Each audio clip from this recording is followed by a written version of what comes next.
Bien, y hasta ahora estamos listos para seguir repasando esta información que se ha generado desde México con una enorme preocupación por el crecimiento de esta ola de inseguridad que ha tomado la vida de dos asesores políticos, también de una fotógrafa periodista. Y precisamente por eso vamos a hablar a esta hora con un experto en seguridad para conocer qué es lo que ocurre específicamente desde México y cuáles son los puntos más importantes que deberíamos tratar en esta oportunidad. Javier Oliva, le damos la bienvenida y gracias por estar con nosotros. ¿Qué tal, Cicia? Muchas gracias por la invitación y pues lamento el tema, pero gracias por el espacio. Así es, Javier, un tema realmente lamentable que usted, que está desde México, quizá pudiera poner un poco más en contexto a toda nuestra audiencia en Latinoamérica para comprender lo que ha ocurrido con esta ola de violencia y de criminalidad.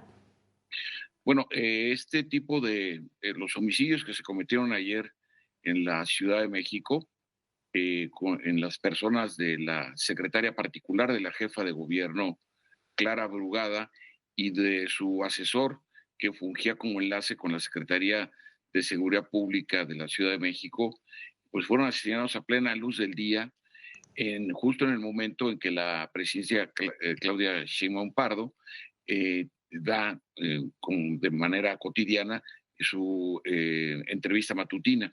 De hecho, están los videos de cuando Omar García Harfuch, el secretario de Seguridad a nivel federal, es comunicado de este doble homicidio. Se iban a dirigir a su trabajo.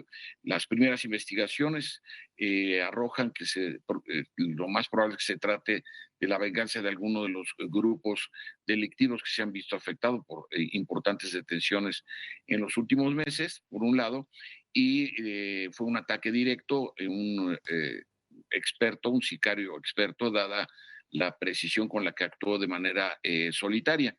Entonces, esto también es importante señalarlo, Cincy, y compartirlo con el auditorio de CNN, que es el homicidio político más resonado en lo que llevamos de esta administración. Se ha querido comparar con el atentado que en su momento Omar García Harfuch tuvo cuando él también era secretario de Seguridad en la Ciudad de México. Sin embargo, en aquella ocasión no se logró el objetivo de liquidarlo. Sí, en cambio, lamentablemente perdieron la vida dos de sus guardaespaldas, pero en esta ocasión el objetivo lamentablemente se logró y ahora pues en México, en la opinión pública, hoy la mayor parte de los medios digitales, me refiero a los periódicos convencionales, pues están dando a conocer esto como encabezado de sus primeras planas. Entonces, es un desafío. A mí no me gusta utilizar el lugar común de que se trata de un mensaje. Un homicidio de esta naturaleza no es un mensaje, es un claro desafío a la autoridad y en consecuencia tendrá que actuarse de manera, desde luego, apegados a las leyes, las decisiones que se vayan a tomar, pero sí estamos ante una situación verdaderamente desafiante del crimen organizado en la capital del país. Este es mi primer comentario. Bien, Javier, y también quería preguntarle con respecto a estos crímenes, cuáles son esas operaciones esas organizaciones, mejor dicho, que operan allí en la Ciudad de México, que operan en el país? ¿Qué podemos conocer de ellas? ¿De qué forma se manejan estos grupos criminales? Bueno, hay varias, digamos, actividades criminales. Desde luego, la producción y venta de drogas al menudeo. Aunque hay pocos laboratorios dedicados a la fabricación de drogas sintéticas, sin embargo, sí se han encontrado. Desde luego, pues la venta al menudeo de las drogas. En algunos casos también la venta de mercancía robada en el transporte de carga y por el otro lado, perdón, la extorsión y el cobro de piso. Entonces, estas actividades, las relaciones que se dan entre las estructuras criminales, propiamente del crimen organizado, con expresiones locales en la Ciudad de México.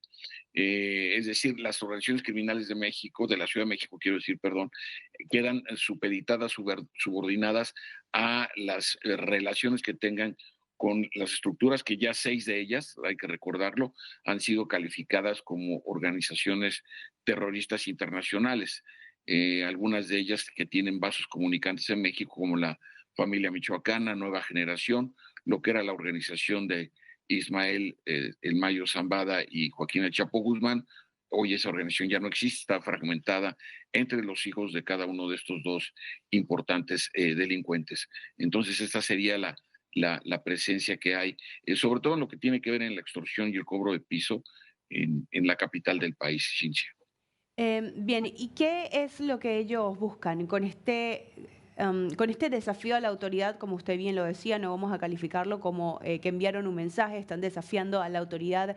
¿Qué esperan? ¿Qué reclaman? ¿Y a qué habría que ponerle ojo a partir de este momento, pues dado el panorama de esta crecida de ola de violencia? Sí, sobre todo porque tenemos algunas partes del país lamentablemente sometidas a una activa presencia del crimen organizado, notablemente el caso de una ciudad tan importante como es Culiacán, la capital del estado de Sinaloa, que está en el Pacífico Norte de nuestro país, uno de los estados de la República que más contribuye al Producto Interno Bruto. Desde el mes de julio del año pasado se encuentra sumido en una muy grave crisis de seguridad, sobre todo en este municipio y la zona conurbada y otros municipios aledaños.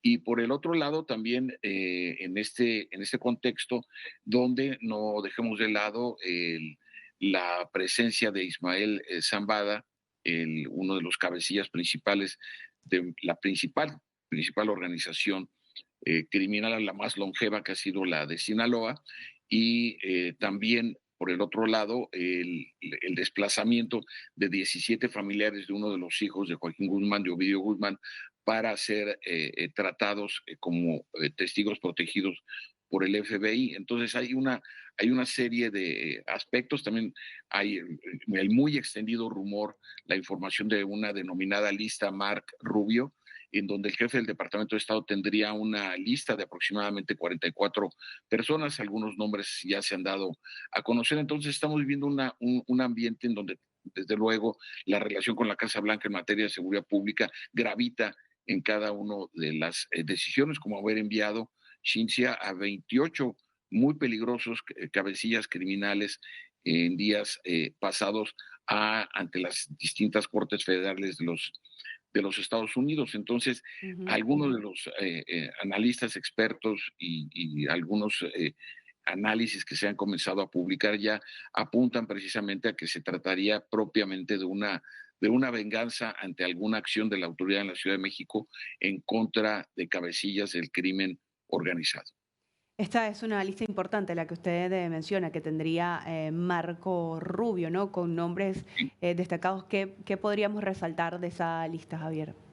Hasta el momento no está confirmada, pero ha sido muy ampliamente difundida aquí en México. Y por el otro lado tampoco ha sido formalmente desmentida por el Departamento de Estado.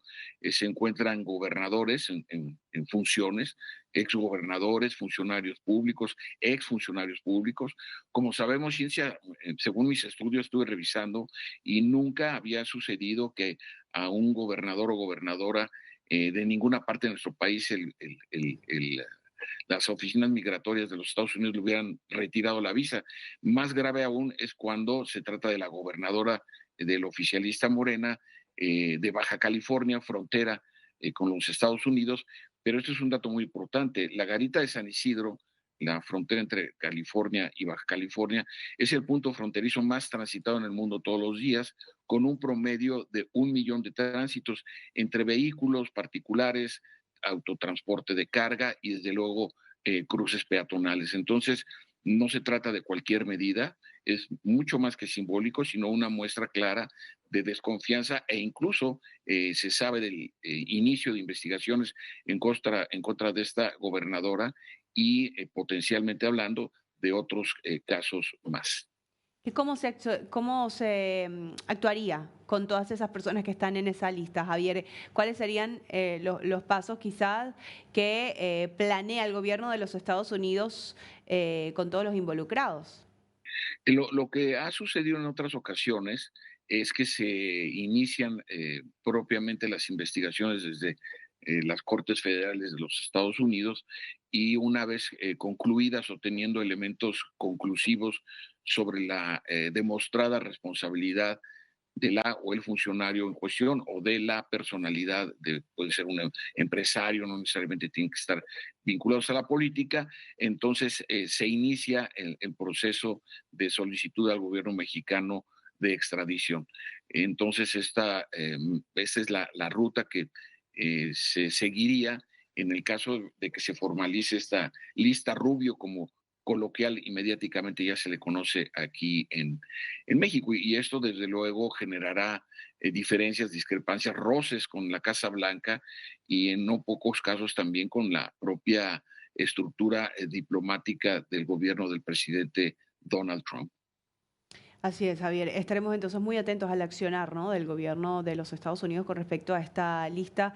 Y volviendo un poco a la situación en México, pues lo que veíamos a través de las imágenes difundidas en este vehículo es realmente preocupante. Mientras se opera desde la Casa Blanca, ¿cómo esperan operar desde México? ¿Por qué le digo? Porque parece que fue un crimen realizado de una manera bastante sencilla. Se hablaba incluso de negligencia, porque estas personas, estos asesores, no contaban con un vehículo blindado, con un mayor refuerzo en la seguridad. Es decir, el video es bastante preocupante, el que se había difundido, donde este criminal llega y como si se tratara de una actividad sencilla, los mata a tiros y se retira del lugar sin más.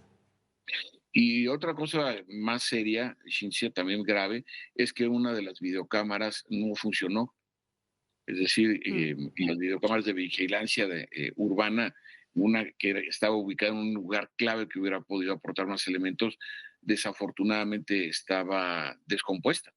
Entonces esto Ujú. pues también pone en evidencia la necesidad de darle el elemental mantenimiento a la infraestructura tecnológica de seguridad para la ciudadanía, en cualquiera que sea sus actividades, no solamente política, ¿no? Comerciales, de todo tipo, ¿no? Ir a la escuela, etcétera. Entonces esto también generará, bueno, está generando un punto crítico respecto de que, pues, si se tienen que las cámaras, pues que cumplan la función por lo menos como testimonios claros y aporten pruebas para la rápida detención de los delincuentes, cualquiera que sea el caso, pero particularmente pues son lo que se denominan técnicamente homicidios de alto impacto, porque lo son, ¿no? Se trata de la secretaria particular de Clara Brugada, que además no tenía varios años desempeñando esa función y que pues lamentablemente pues, perdió la vida el día de ayer junto con el asesor Torres, también de la oficina de la jefa de gobierno de la Ciudad de México. Ahora, es muy importante darle la dimensión geográfica a este homicidio. Estamos hablando de la capital del país, ¿no? Ujú. Y la sincronía con que se realiza en el momento en que la presidenta justo estaba reunida con el Gabinete de Seguridad en Palacio Nacional, hablando de los avances, ¿no? Estaba la secretaria de Gobernación, los Mm. titulares de la Secretaría de la Defensa Nacional, de la Secretaría de la Armada de México, desde luego del secretario de Seguridad a nivel federal. Entonces, estas variables sincrónicas, que desde luego no porque estuviera planeado en ese sentido el homicidio, sin embargo, sí pone en la mesa del análisis pues la necesidad de depurar y aplicar medidas en el gobierno que todavía está empezando. Recordemos que en México el periodo presidencial dura 6 años y estamos apenas cumpliendo, rebasando los 6 meses, Cintia. Sí, queda un largo camino. Y por otro lado, Javier, ¿cómo toma el gobierno, pues, que en este primer trimestre del año la metrópolis haya registrado 188 casos de homicidios dolosos? ¿Esta cifra preocupa? ¿Esta cifra qué representa actualmente para el gobierno? No, desde luego que es el delito de alto impacto, que también así clasificado, que es el homicidio doloso con arma de fuego, desde luego que es el que más genera temor entre la población y el que más atención le han puesto los gobiernos, incluyendo el del expresidente López Obrador. Tratar de reducirlos, pues evidentemente implica de manera directa el acuerdo con los Estados Unidos para detener el flujo de armas de los Estados Unidos o de armas que se venden en los Estados Unidos y que llegan a México, con datos del Secretariado Ejecutivo del Sistema Nacional de Seguridad Pública. De cada 10 armas que se incautan en un escenario de violencia en México, 7 fueron vendidas en los Estados Unidos. Entonces esto pues alimenta directamente a las bandas criminales para la comisión de sus delitos, en este caso, desde luego, los homicidios.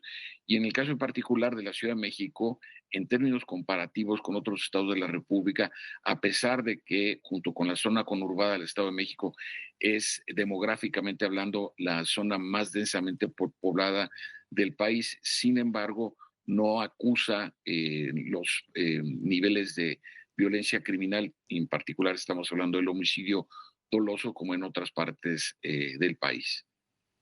Así es, Javier. Pues entonces nos quedamos con esta cifra realmente preocupante, pero sobre todo muy pendientes acá en DNews del avance de esta situación en México. Le agradecemos, Javier, por su tiempo, por este contacto y explicar a toda Latinoamérica el panorama mexicano.